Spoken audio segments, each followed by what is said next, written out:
যে এখানে পুলিশেরও ব্যবস্থা কেমন দেখছেন? এখানে আমরা তো খুব একটা সুবিধা বুঝতে পারছি না, ওনারা কিন্তু আমাদের বাড়ি ফেরানোর চেষ্টা করছেন। আমরা এখানে গঙ্গা পার হয়ে যান বাঁচাবার জন্য পালিয়েছি।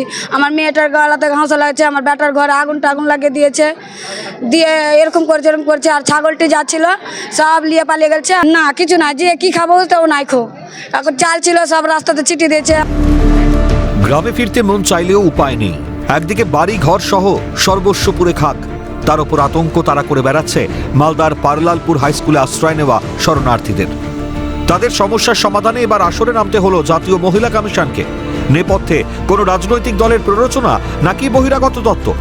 অশান্তির কারণ অনুসন্ধান করে শান্তি ফেরানো ও মহিলাদের নিরাপত্তা দেওয়াটাই প্রধান কাজ বলে জানিয়েছেন জাতীয় মহিলা কমিশনের সদস্য অর্চনা মজুমদার। কোনো একটা রাজনৈতিক দলের জন্য হোক বা কোনো থার্ড পার্টি কারো ইন্টারেস্টে হোক, এগুলো ঘটছে, এগুলোর কারণ অনুসন্ধান করে একে রুট থেকে এটাকে মানে শুধরিয়ে শান্তি ফিরিয়ে আনা, মহিলাদের নিরাপত্তা দেওয়াটা আমাদের কাজ।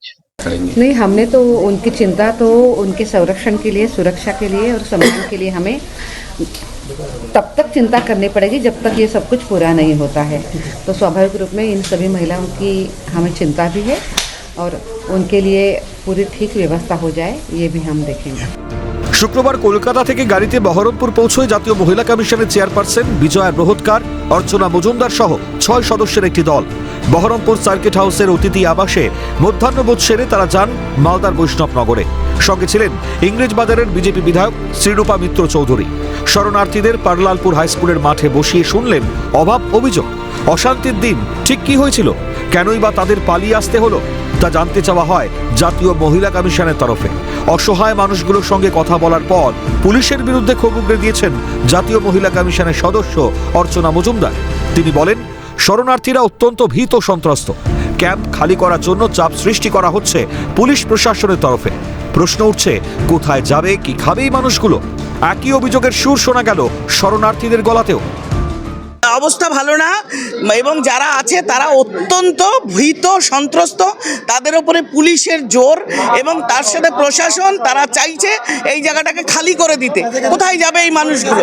তাদের বাড়িঘর জ্বালানো আছে, তাদের জামা কাপড় লুটপাট হয়েছে, টাকা পয়সা নিয়ে যাওয়া হয়েছে, কিচ্ছু নেই। সরকারের দায়িত্ব নিয়ে এটা দেখে এর ব্যবস্থা করা উচিত। তা নইলে আমরা তো আমাদের কাজ করবই, কিন্তু মানুষের বিশ্বাস কিন্তু ভরসা এবং পশ্চিমবঙ্গের ঐতিহ্য সব মিলিয়ে শেষ। পুলিশ চাপ দিয়েছে কি তোমরা এখান থেকে বাড়ি যাও, শুধু বাড়ি যাও। গ্রাম আছে আর কেউ আছে যারা আমাকে নিয়ে এনে রেখেছে এখানে, তারা তাদের সঙ্গেও কথা বলতে দেয় না। তবে এই মুহূর্তে বাড়ি যেতে রাজি নন শরণার্থীরা। যতদিন না তাদের নিরাপত্তা সুনিশ্চিত করা হচ্ছে ততদিন তারা ক্যাম্পেই থাকতে চান। এই প্রেক্ষাপটে দাঁড়িয়ে পুলিশ প্রশাসনের ভূমিকা অত্যন্ত তাৎপর্যপূর্ণ বলেই মনে করা হচ্ছে। অভিষেক সাহার রিপোর্ট, ক্যালকাটা নিউজ।